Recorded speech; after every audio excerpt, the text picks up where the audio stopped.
What's going on, everybody? Hope you're all having a fantastic day today. Now, ladies and gentlemen, I know a lot of people are probably going to look at the title and say, oh man, JB, you're being really mean right now. But I gotta be honest with you guys, you have absolutely lost your mind if you have not given this game a try yet. Of course, you need a PC at the moment, but this game will be available on pretty much all platforms, console, PC, everything, and it's going to be completely free to play.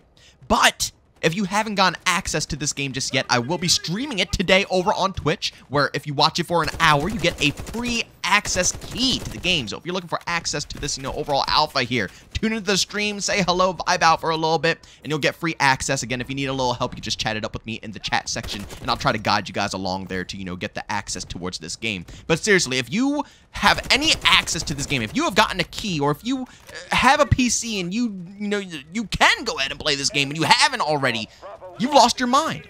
This game is freaking phenomenal, and it's insane because I never gave this game any respect, any recognition to, truthfully, get it up on the channel, try it out, give it a go. But I've seen many content creators discuss this game, saying it's going to, be good competition for Battlefield. And, and obviously, as you guys know on this channel, I love Battlefield. For those who have been with me for a long time, it's funny, but I would say the massive majority of the subscribers I got on this channel came from Battlefield 2042. Like, Battlefield is a good portion of this channel, but it's hard to talk about all the time, because for those who have been in the content scene, you kind of want to stick to a niche, right? You don't want to bounce around too much between games that are so drastically different. And let's be real here, Call of Duty and Battlefield, they're pretty dang different. They have their similarities and gunplay and, vibes from here and there, but the two concepts of the games are drastically different. So obviously, I kind of hyper-focus one game over the other, but Battlefield is still dear to my heart, and I want to see DICE cook up something here. But man, until that day can come, at least we got this game right here. Ladies and gentlemen, Delta Force Hawk Ops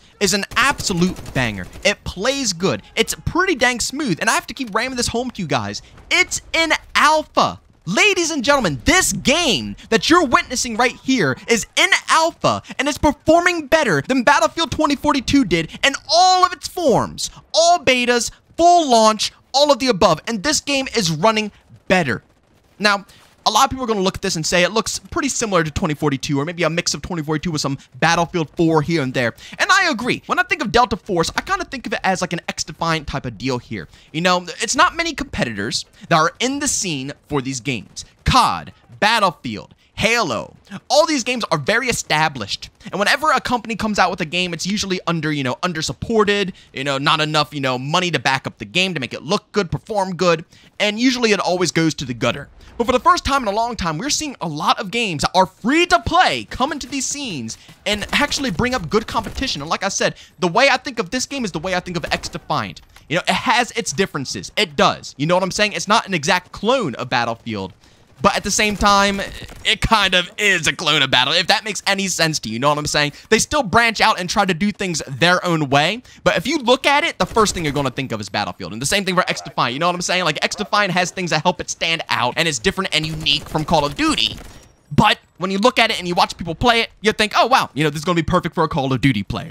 That's how I'm looking at this game right now. But is that bad? Not even in the slightest. Again, I've been saying this over and over and over. These games need freaking competition, or we're going to keep getting absolute slop. Absolute slop from both ends of the stick here. Call of Duty and Battlefield. And it's phenomenal to see that we're getting some actually well-developed games being pushed out to these communities. The last time we had a good competitor for the Battlefield franchise was when World War III was dropping, but we just couldn't get that game out to the massive population. It was impossible. Again, it just, if anybody has followed me through World War III, you know the struggles. You absolutely know the struggles. If anybody knows how hard it is to get any decent competitor for these games out there, it's moi. I know, baby. I've played pretty much all the competitors. It's difficult to get anything to be able to hold its ground. Like I said, seeing X-Defiant drop is basically a miracle. You know what I'm saying? And obviously, it's not going to, continue to thrive and stomp out Warzone.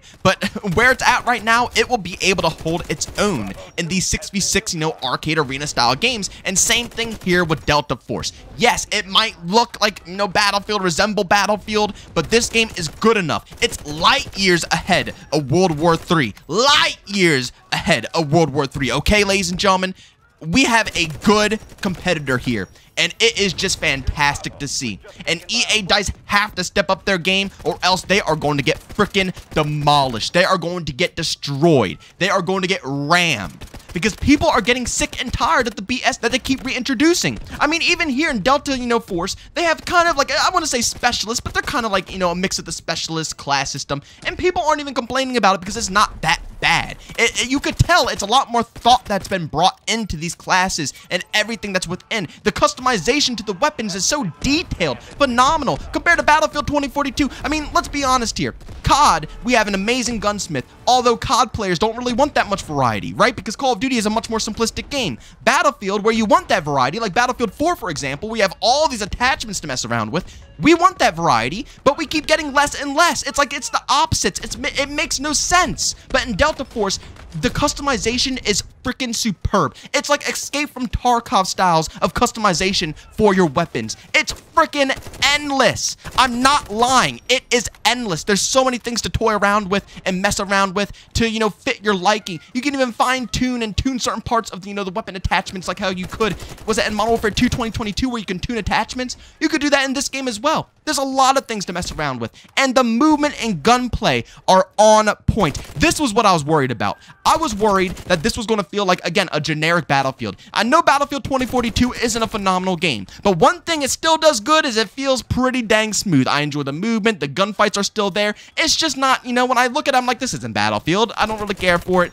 I push it aside. But still, it's still a smooth enough game to get people to hop into the experience. It's hard to replicate that into a large format game like this, but these developers did it. The movement is great. I thought I was going to be locked down, bricks on my feet, but no, you can kind of slide jump a little bit. You can get a nice slide in. You could jump once. It's a little floaty, but it's not overpowered. It's easy to track. You can get some crouches in, crouch strafe a little bit like that, man. You can jiggle peek corners because you can lean. The lean mechanic is within this game. God, I absolutely love that. I know everybody says they don't want that in COD, but mounting is what kills the game. Fluke mounting. Mounting is stupid. What we need is a lean mechanic so we can, quickly... I guess that's coming in Black Ops 6, but it's not manual. I like manually leaning. And, everybody says it's going to slow down the game, but for me personally, it helps me get faster with the game. I can jiggle peek corners, prep myself, push up quickly because I can actually, check before completely engaging myself.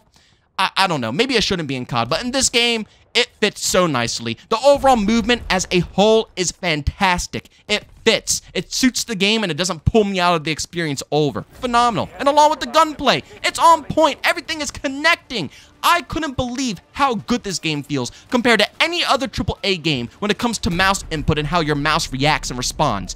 I'm blown up. Like, why do all these indie games do it so much better? Not indie games, but, lower budget games. How do these games do it so much better compared to other titles? I feel like some of these AAA development teams are purposely trying to screw over the mouse and keyboard players intentionally, because it makes no sense that games like this, or, even X-Defiant, feels so crisp compared to other games that have been releasing that are, that have massive budgets backing it up. And one thing that they stripped from Battlefield games that they had in Battlefield 5 that I was so sad when they stripped, they have it in here. The call-ins. Now, I don't think it works off of your squad. I think it's actually individually. You get your points for, either playing OBJ, getting kills, and you can call stuff in. You can call in, like, a spawn beacon, a smoke barrage, some, artillery or whatever, and you can basically call in the big nukey poo. Not a nuke, but, a massive, massive, massive bomb that you could just drop on any area. It is so awesome. It's hard to obtain. It's like 15,000 or something like that points, so it's going to take some time to grind, and you definitely got to top the leaderboards, but boy, oh boy, does it feel good to drop that thing on any of the opponents. There's so many adrenaline factors to this game, and it brings that core teamwork as well, even though still a lot of people don't really want to, use too much team play, but the way that they balanced out the abilities, and like I said, the factions, even though a lot of people don't really, not factions, but the special abilities. I know a lot of people don't really care for them, but the team play with these abilities are actually solid. They really are. I gotta be real. They feel good. Their traits actually are there to assist your teammates and bring something to the battlefield compared to just, kind of hyper-focusing in on individual gameplay and not assisting the rest of your team. Battlefield 2042 took so many steps back from what makes Battlefield fun, working as a unit, working as a squad, working as an overall team, and winning matches, because that's how you do it, right? You don't really win I mean, you could get, an easy win if some people on your team are fragging out like crazy, yeah. definitely 1010%, but 9 times out of 10, you know, you need your team to push and be able to capture objectives and hold certain objectives and be able to play efficiently. And 2042 stepped backwards in so many ways when it comes to that aspect. But here in Delta Force, it's surprisingly really present, despite how players are playing the game. The core of it, when you want to, you know, dive into, you know, certain different characters or, you know, whatever you want to, you know, go ahead and equip on your class, everything, like I said, just has a nice feel, a nice flow to a game that's designed around Battlefield. All I gotta say is I'm shocked. I can't believe I didn't hop on this game. I didn't give it a shot. I'm absolutely stupid, and I've lost my mind. This game is worth every last second that you invest into it, and I highly, highly suggest each and every one of you guys checking out this game. Again, it is in its current alpha form, so, you know, it's not officially launched yet, and this alpha, closed alpha, I guess, it's not really an open test, you need a key to get in, is only for PC players at the moment. But console players, like I said, don't lose hope. This game is coming. 1010%, and it's going to be completely free to play. Keep your eyes peeled for this. It's going to be a banger. And for anybody who's on PC who does not have access to a key, like I said, I will be streaming today around 12 to 1 p.m. Eastern Time. You guys can tune into the stream. I will have my drops enabled. All you got to do is watch the stream for, what, like 30 minutes to an hour, and you'll go ahead and obtain a key for this game, and you can hop into the experience as well. It's as simple as that. It's not that complex. You don't got to go through, you know, waiting days and days and days to get an email that they're going to give. No, just hop into the stream, chill out. You don't even need to have the stream up. You can just put it in the background and, you know, just go do something else. And after an hour, you can go ahead and get yourself a key to try out this game for yourself. But for those who have tried out this game, please go down in the comment section. Let me know what you guys think. Do you think it's a little too gimmicky? I have seen some opinions saying it's just a little too much like Battle. It's just Battlefield, you know, 2.0, which I do, you know, respect here and there. But the same thing could be said about X-Defiant as well. Honestly, I don't really mind games coming in and trying to be competition for some of these franchises. I really don't. They have no competition, and they've gotten to a point where they can bully and abuse their communities and do whatever they want with basically zero consequences because nobody else can really, you know, bring up competition to pull those players away. We need more games like this. We 110% need more games like this. And when Splitgate 2 comes out, I know Halo Infinite's getting better, but they're going to have to step up their game with Halo, especially if Splitgate 2 can really maintain an audience this time around. You got to remember, they started off as a couple of people in the college dorm working on this game, right? Now they have a budget of millions and millions and millions and millions of dollars. It's a real game now, ladies and gentlemen. So Splitgate 2 is going to, you know, it might bring in some sauce to the arena-style games that might disrupt Halo a little bit as well. But again, we need more stuff like this. We need to shake up these companies and make them actually put in effort and time and resources like they used to back in the day instead of just hyper-focusing microtransactions and marketing for trailers. We need to try to find a way to stray away from that mentality and go back to what gaming is all about. But ladies and gentlemen, as always, if you enjoyed today's video, leave a like. If you hate it, leave a dislike. Don't forget to subscribe and hit that bell. We post daily here at 8:20 Eastern Time. And of course, if you guys are interested in checking out some of this game right here, Delta Force, I will be streaming today over on Twitch between 12 to 1 p.m. Eastern Time. Of course, if you guys are interested, I have a link to that channel down in the description of this video. But as always, thank you for tuning in, and I'll see you all on the next one. Peace out.